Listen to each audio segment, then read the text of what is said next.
Japan is an island by the sea filled with volcanoes and its... In the year -1 billion, Japan might not have been here. In the year -40,000, it was here, and you could walk to it, and some people walked to it.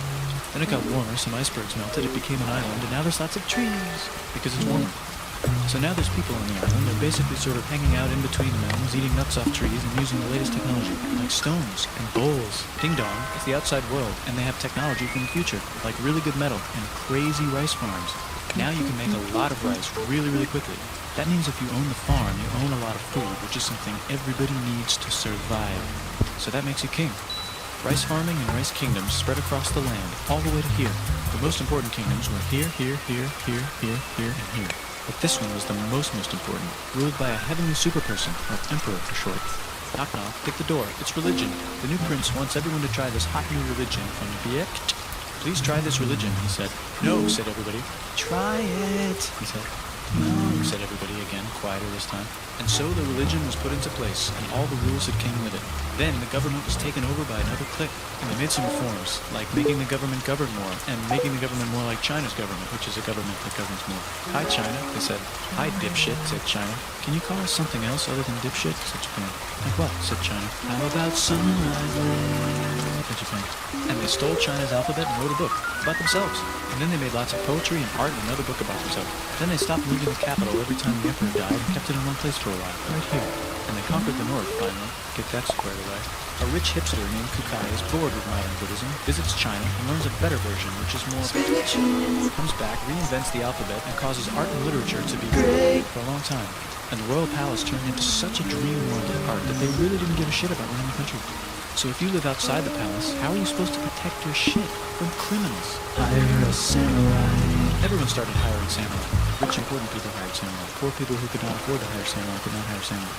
The samurai became organized and powerful, more powerful than the government, so they made their own military government. Here, they let the emperor still be emperor, but the shogun is actually in control. Breaking news, the Mongols have invaded China. We've invaded China, said the Mongols. Please respect us, or else we might invade you as well.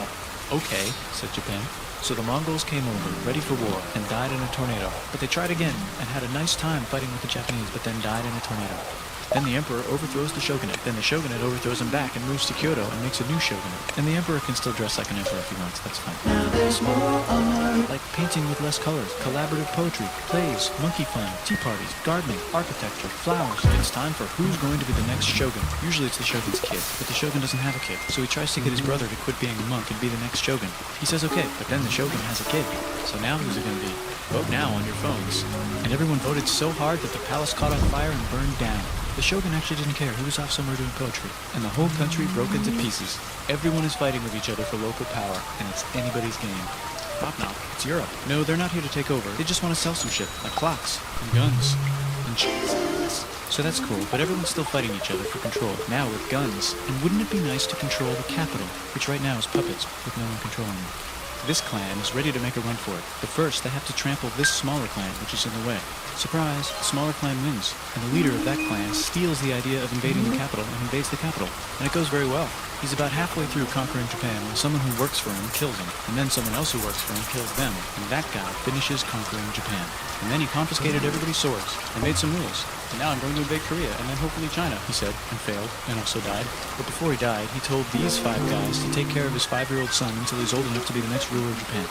And the 5 guys said, yeah, right, it's not going to be this kid, it's going to be one of us, because we're grown-ups. And it's probably going to be this guy, who happens to be way more rich and powerful than the others. A lot of people support him, but a lot of people support not supporting him. They have a fight, and he wins, and starts a new government, right here. And he still lets the emperor dress like an emperor, and have very nice things. But don't get confused, this is the new government, and they are very strict. So strict they close the country. No one can leave, and no one can come in. Except for the Dutch, if they want to buy and sell shit, but they have to do it right here. Now that the entire country was not at war with itself, the population increased a lot. Business increased, schools were built, roads were built, everyone learned to read, books were published, there was poetry, plays, sexy times, puppet shows, and Dutch studies. People started to study European science from books they bought from the Dutch. We're talking geography, skeletons, physics, chemistry, astronomy, and maybe even electricity. Over time, the economic and cultural prosperity began to gradually slow down. Knock knock. It's the United States, with huge boats, with guns, gunboats. Open the country. Stop having it be closed, said the United States. There's really nothing they could do, so they signed a contract that lets the United States, Britain, and Russia visit Japan anytime they want. Choshu and Satsuma hated this. It sucks, they said. This sucks. And with almost very little outside help, they overthrew the shogunate and somehow made the emperor again and moved him to Edo, which they renamed Eastern Capital. They made a new government, which was a lot more Western. They made a new constitution that was pretty Western, and a military that was pretty Western. And do you know what else is Western? That's right, it's conquering stuff. So what can we conquer? Korea. They conquer Korea, taking it from its previous owner, China, and then go a little bit further. And Russia rushes in out of nowhere and says, "Stop, no, you can't take that. We were going to build a railroad through here to try to get some warm water." And Russia builds their railroad, supervised by a shit ton of soldiers. And then when the railroad was done, they downgrade it to a fuck ton. Did I say downgrade? I mean upgrade. And Japan says, "Can you maybe chill?" And Russia says, "How about maybe you chill?" Japan is kind of scared of Russia. You'll never guess who's also kind of scared of Russia. Great Britain. So Japan and Great Britain make an alliance together so they can be a little less scared of Russia. Feeling confident, Japan goes to war against Russia, just for a moment, and then they both get tired and stop. It's time for World War I. The world is about to have a war, because it's the 1900s and weapons are getting crazy, and all these empires are excited to try them out on each other. Meanwhile, Japan has been enjoying conquering stuff and wants more. And the next thing on their list is this part of China and lots of tiny islands. All that stuff belongs to Germany, which just had war declared on by Britain because Britain was friends with Belgium, which was being trespassed by Germany in order to get to France to kick France's ass because France is friends with Russia, who was getting ready to kick Austria's ass because Austria was getting ready to kick Serbia's ass because someone from Serbia shot the leader of Austria's ass. Or actually shot him in the head. And Britain is currently friends with Japan, so you know what that means. Duh, Japan should take the islands. which they wanted to do anyway, so they called Britain on the telly to sort of let them know. And then they did it. And they also helped Britain a little here and there with some errands and stuff. Now the war is over, and congratulations, Japan, you technically fought in the war, which means you get to sit at the negotiating table with the big dudes, where they decided who owns what. And yes, Japan gets to keep all that shit they stole from Germany. You also get to join the post-war mega alliance, The League of Nations. whose mission statement is to try not to take over the world. The Great Depression is bad, and Japan's economy is now crappy, but the military is doing just fine, and it invades Manchuria. And the League of Nations is like, "No, don't do that. If you're in the League of Nations, you're not supposed to take over the world." And Japan said, How about I do anyway? and Japan invaded more and more and more and more of China, and was planning to invade the entire East. You've got mail. It's from Germany, the new leader of Germany. He has a cool mustache, and he's trying to take over the world and needs friends. This also got forwarded to Italy. They all decided to be friends because they had so much in common. It's time for World War II. Germany is invading the neighbors. Then they invade the neighbors' neighbors. Then the neighbors' neighbors' neighbors, who happened to be Britain, said, "Holy shit." And the United States started helping Britain because they are Friends, and started not helping Japan because they're friends, and our friends are not friends. Plus they're planning on invading the entire ocean. The United States is also working on a large, very huge bomb, bigger than any other bomb, ever, just in case. But they still haven't joined the war. War looks bad on TV, and the United States is really starting to care about their image. But then Japan spits on them in Hawaii and challenges them to war, and they say yes. And then Germany, as a symbol of friendship, declares war on the United States also.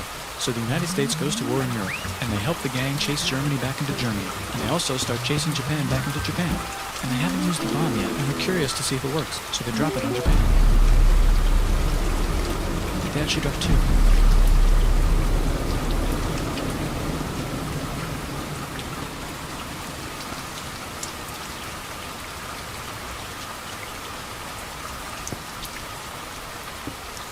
The United States installed a new government, inspired by the United States government, with just the right ingredients for a Post-war economic miracle. And Japan starts making TVs, VCRs, automobiles, and camcorders as fast as they can, and also better than everybody else. They get rich, and the economy goes wild, and then the miracle wears off. But everything's still pretty cool, I guess. Bye.